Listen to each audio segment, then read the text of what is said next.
Vita, and today I'm excited to show you a really simple rope braid hair tutorial. It's the simplest hair tutorial you will ever try, plus you don't even have to know how to braid. Isn't that kind of like the best? I don't know about you guys, I can kind of braid, but I'm just not great at it.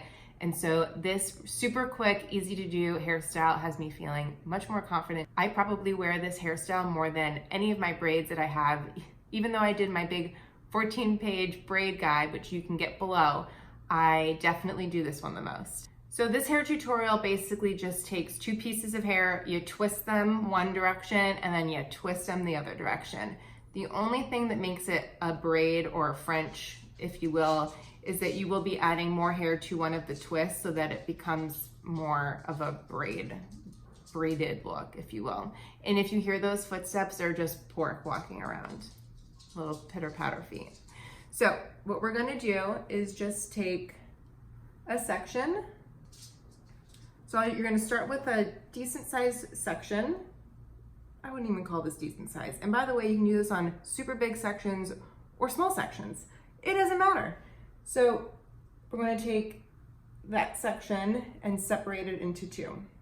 Now, the only thing you have to remember with this hair tutorial, and it took some practice because it's like you want to twist in all the directions. So you're going to start by twisting towards your face, right? So twist, twist, twist, okay? So towards your face, right? Now you're going to twist this way.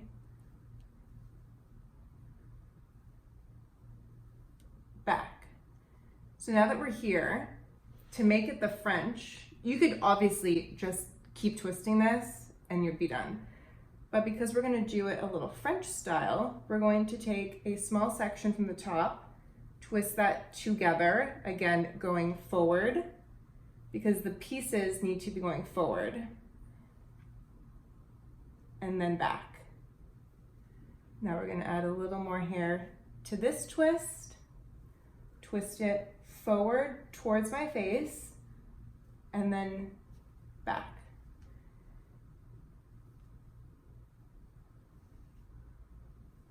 Twist it forward and then back. And then once you get to here, you can just twist these. And so that is your twist. You see here? So easy. So from here, you can also start to pull this apart a bit. Let me get a little closer so you can see. It's always nice to have a little bit of texture and a little bit of volume. And you can just kind of get your nails in there. So now you can see that's what we've got going on here. And then just secure it back. I've got a lot of hair in these, so I'm going to use 2 clips. But that is how you do a French rope braid. That's it.